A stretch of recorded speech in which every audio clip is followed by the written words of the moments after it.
Now, with Donald Trump's declaration of peace in the Middle East, however optimistic that may be, the US president is now seemingly turning his attention back to the war in Ukraine. The president's going to meet President Zelensky of Ukraine at the White House on Friday, and he suggested that he might arm Ukraine with long-range Tomahawk cruise missiles if Putin continues to thwart any meaningful progress toward a ceasefire in the Ukraine war. Now, Tomahawk missiles have a range of 2,500 kilometers, that's 1,500 miles, and they would put Moscow within reach of these cruise missiles. To no one's surprise, Moscow has said their deployment would represent a dangerous escalation. So, could the Tomahawks be a game changer? Well, Alexander Khara, former advisor to the Minister of Defense in Ukraine, is now a fellow at the Center for Defense Strategies, and he joins me live from Kyiv. First of all, Alexander Khara, how important is this particular focus right now on these long-range Tomahawk cruise missiles? How much do they matter? Hello, Sam.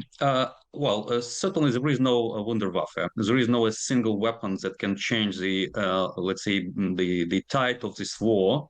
But with these Tomahawks in Ukrainian possession, there would be a possibility for Ukraine to establish a sort of deterrence.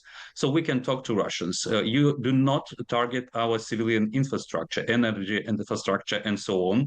And we are not going to use Tomahawks against your critical infrastructure in return.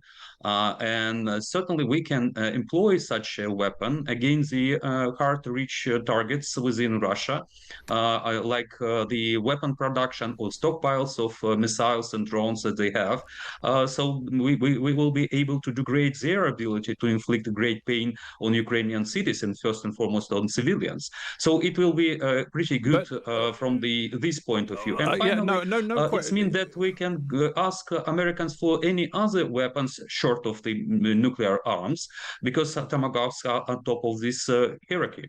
No question, it would give you a major new capability, still more so if you got the Taurus missiles from the Germans as well. I get that the increase in your firepower would be significant, but surely the Russian response would be significant too. And I note that your armed forces chief, Syrsky, has admitted that your air defenses now are only capable of shooting down, 70% or so of incoming drones and missiles. So you would be open to a massive escalation from Moscow, wouldn't you? No, not at all. Since the first day of the reinvasion of Russia, the Russians has been using all arsenal of their weapons and drones, short of the nuclear-capable missiles. And they've been doing it throughout all those 4 years. And the Russians don't have any other cards in their hands, to play, except of the nuclear arms. And I'm sure that not just Americans, but Chinese, Indians, and so-called global South deters Russia from using the nuclear arms against us.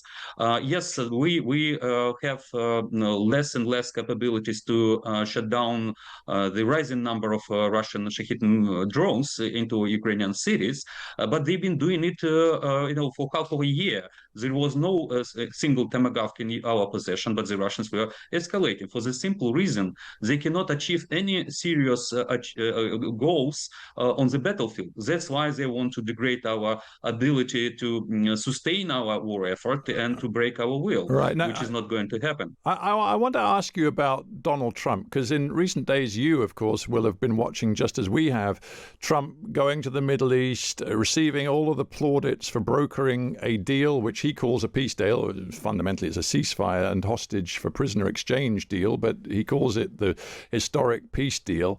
He has signally failed to achieve that in Ukraine thus far. Do Ukrainians have faith that he can do it, that he's willing to invest the political capital to do it over the next few weeks and months? I don't think it's possible. First of all, if we're talking about the Middle East, there was a favorable situation for the Israelis after the October 6th attack, because Russian failed to support Assad regime, and there was a change over there, and Iranians were not able to operate from that territory.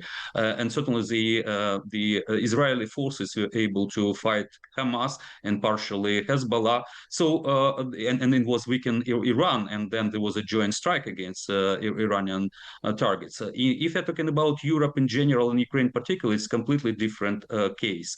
For this administration, Europe is irrelevant. They are trying to focus on the Indo-Pacific and possibly even defending its homeland. It's the first thing. So The second you're thing, saying that you don't believe the US is particularly relevant to peacemaking between you and Vladimir Putin?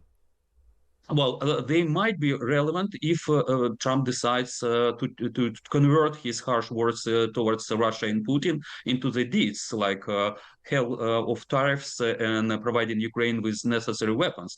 But they are not going to provide us with any meaningful assistance. Now, with this, the National Defense Authorization Act, they envisage 500 million of dollars of assistance to Ukraine, but mostly to replenish what the Americans spent, supplying to Ukraine, without any considerable supply of weapons and the pressure Mm. over Russia.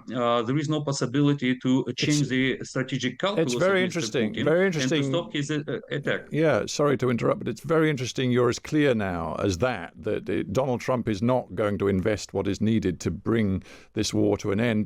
What about the Europeans? Do you believe the Europeans can certainly fill the gap in terms of arming Ukraine to the point where you can continue to resist and, defy Putin's will, and also put pressure on Putin, perhaps through unfreezing of assets and through ramped up sanctions, to actually bring Russia to the table? Well, it would be great, to provide these frozen assets to Ukraine so we can arm ourselves and invest in our defense industry, and then certainly rebuild some of the infrastructure Russia has destroyed. The good news about Europeans that finally, on the 11th year of the war, they finally realized that this war is not just about Ukraine, our territory and sovereignty, but it's about the European security architecture, and that's why I believe it was a reason why the Trump administration was not happy with the Europeans. They called this Eastonization of foreign and defense policy of Europe, meaning that the Europeans are going to provide Ukraine with assistance, with finances, and investing in our defense infrastructure. So yes, Europeans are doing more and more. Mm. We might be not happy with the pace of this change, but on the negative side, Europeans are not capable of defending themselves without the United States. That's why the Europeans need the reassurances from the United States and so-called backstop if they decide to deploy their contingent on Ukrainian soil. And they're not able to provide us with a whole range of weapons we need in this war because, for 30 years after the collapse of the Empire of Evil, Europeans have been enjoying this peace dividend, and they've been ignoring the growing threat from Russia. They've been ignoring warning from the eastern flank countries like Poland, Estonia, and other Baltic states that Russia is a new imperial country, and they want to restore their hegemony in Europe.